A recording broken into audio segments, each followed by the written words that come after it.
Prove me রং, ঠিক শুনেছ একদম, প্রুভ মি রং। এই ভিডিওটা শোনার পরে তোমরা যদি আমাকে ভুল প্রুভ করতে পারো দেন আমি সব থেকে বেশি খুশি হব। তো অবশ্যই এই ভিডিওটি মন দিয়ে শোনো সবাই, সবার জন্য খুব important. Food SI exam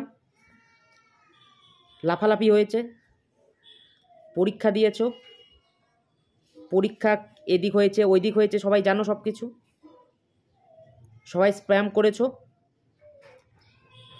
Facebook, Instagram, YouTube, বিভিন্ন কোচিং সেন্টার চলছে, একের পর এক চলছে, ট্রোল চলছে, স্টুডেন্টসরা ভরে ভরে কমেন্ট করছে কখনো এখানে আন্দোলন হবে, পিএসসি ভবনে আন্দোলন হবে, সবাই মিলে যাব। কতজন গিয়েছে? কতজন গিয়েছে? 13,65,000 ফর্ম ফিল আপ করেছে, ধরলাম 3,65,000 পরীক্ষা দেয়নি, 10 লাখ পরীক্ষা দিয়েছে, আরও বাদ দাও 2 লাখ, ধরো 8 লাখ পরীক্ষা দিয়েছে। তার মধ্যে কতজন গিয়েছে আন্দোলনে? কতজন পরীক্ষা দিয়ে সে স্প্যাম করেছে? কেন যাবে ভাই? যাদের পরীক্ষা ভালো হয়েছে তারা কেন যাবে? কিসের ওপর ভরসা করে তারা যাবে? এই যে আন্দোলন করছো, পিএসসিতে কতবার আন্দোলন হয়েছে, কিছু হয়েছে? কারো ফারাক পড়েছে? তোমাদের যে লসটা হচ্ছে কারো ফারাক পড়েছে? কতজন মিলে স্প্যাম করেছো যে আন্দোলন হওয়া দরকার, আন্দোলন হওয়া দরকার? আন্দোলনে কতজন গিয়েছো বলো? গিয়েছো কি? শুধু বিহার আর ইউপি এটা করিয়ে দেখিয়েছে ওদের স্টুডেন্টসের দম আছে, আমাদের স্টুডেন্টসদের দম নেই, একতাও নেই, যার জন্য যাবেও না তারা। তারা দূর থেকেই বন্দুক দিয়ে গুলি মারতে পারবে। দূর থেকে মুখে বলা খুবই সহজ, যে কোনো টিচারের কমেন্টে এসে বলা খুব সহজ, আমি এখানে যাব ওখানে যাব, আমি দূরে আছি ওর জন্য যেতে পারিনি, এসব বাহানা দেওয়া খুব সহজ। নিশ্চয়ই কলকাতা যারা পশ্চিমবঙ্গে যারা পরীক্ষা দিয়েছো পশ্চিমবঙ্গের মধ্যেই আছো। তোমার বাড়ি থেকে কলকাতা বেশি একটা দূর না? তোমার কাছে চাকরিটা বেশি গুরুত্ব না কোনটা বেশি গুরুত্ব? যদি চাকরিটা গুরুত্ব থাকতো তাহলে অবশ্যই আসতে। কি হবে এইসব আন্দোলন করে বলো? পিএসসি বলবে আমি এখন কিছু বলবে না, আমি 2 মাস পরে, 3 মাস পরে, 4 মাস পরে, 5 মাস পরে, 6 মাস পরে আবারও যদি রি এক্সাম হয় কী হবে আমাকে বলো? আবারও যে 6 মাস পরে রি এক্সাম হবে কতটা ভালো হবে তুমি কি জানো? তোমাকে পিএসসি লিখে দিবে যে ভালো মতো পরীক্ষা হবে? কোনো স্ট্যাম্প পেপার আছে লিখে দেবে? তার বিরুদ্ধে গিয়ে কেস করতে পারবে? পারবে কিছু? পারবে না। তো কেন এইসবের চক্করে পড়ছো ভাই? কেন এইসবের চক্করে পড়ে 2024টাকে তোমরা জিরো বানাচ্ছ? আমিও টিচারদের রিকোয়েস্ট করে বলছি, যারা পড়াচ্ছে ইউটিউবে পড়াচ্ছেন সবাইকে রেসপেক্ট দিয়ে বলছি, এভাবে স্টুডেন্টসদের নিয়ে ভবিষ্যৎ নিয়ে খেলবেন না।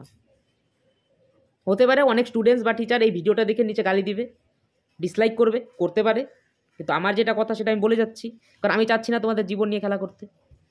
তোমাদের জীবন নিয়ে খেলা হচ্ছে কারণ কি? তোমরা ইমোশনাল ফুল, তোমরা তোমাদের জীবন নিয়ে খেলতে দিচ্ছ। ফুড এসআই নিয়ে খেলেছে, যেসব কোচিং ইনস্টিটিউট জীবনে পড়াই না তারাও প্রচুর টাকা লাভ করেছে। আচ্ছা, তারপরে আসি গ্রাম পঞ্চায়েতের কথা। গ্রাম পঞ্চায়েতেও লাফালাফি করছো সবাই, লাস্ট পর্যন্ত কী হবে কেউ জানো না? জানো কেউ? জানো না। তারপরেও এটা নিয়ে লাফালাফি করবে, আবারও যদি ফুড এসআইয়ের মতো হয় আবারও আন্দোলন করবে। তো তোমরা একটাই করো, একটা পরীক্ষা দাও, পরীক্ষা দেওয়ার পরে আন্দোলন করো, ওটা নিয়ে বসে থাকো, আবার একটা পরীক্ষা আসবে আন্দোলন করো, বেশ ভালো। সরকারও মজা নেবে, টিচাররাও মজা নেবে, সব ভালো হবে, টিচারদের মাঝখান থেকে লাভ হবে, কোচিং ইনস্টিটিউটদের। আর তোমরা কী পাবে? তোমরা জিরো পাবে। তারপরে 2 বছর পরে বলবে চাকরি হয় না। তোমার যদি এতই যদি পড়াশোনা তোমার ঠিক আছে, তুমি যাও, তুমি সেন্ট্রাল লেভেলে পরীক্ষা দাও। কদিন পরে কি আছে? এসএসসির পরীক্ষা আছে, এমটিএস আছে, সিএইচএসএল আছে, সিজিএল আছে, ব্যাঙ্কিং এক্সাম আছে, সামনে রেলওয়ের এত ভ্যাকেন্সি। কই পড়াশোনা করছো? কোন টিচারটা বাংলাতে পড়াচ্ছে বলো আমাকে, কোন টিচারটা সেইভাবে পড়াচ্ছে আমাকে দেখাও তুমি। বা যদি পড়াও তুমি কি পড়ছো সেটা? তুমি কি একবার ভেবে দেখেছো যে এই যে আন্দোলনের এই যে চক্করে পড়ে আছো পশ্চিমবঙ্গের, এই চক্করে কি তোমার ভবিষ্যৎ হবে? যাদের 1 বছরে চাকরি লাগবে 1 বছরে চাকরি হবে তো পশ্চিমবঙ্গের ভরসায় থাকলে?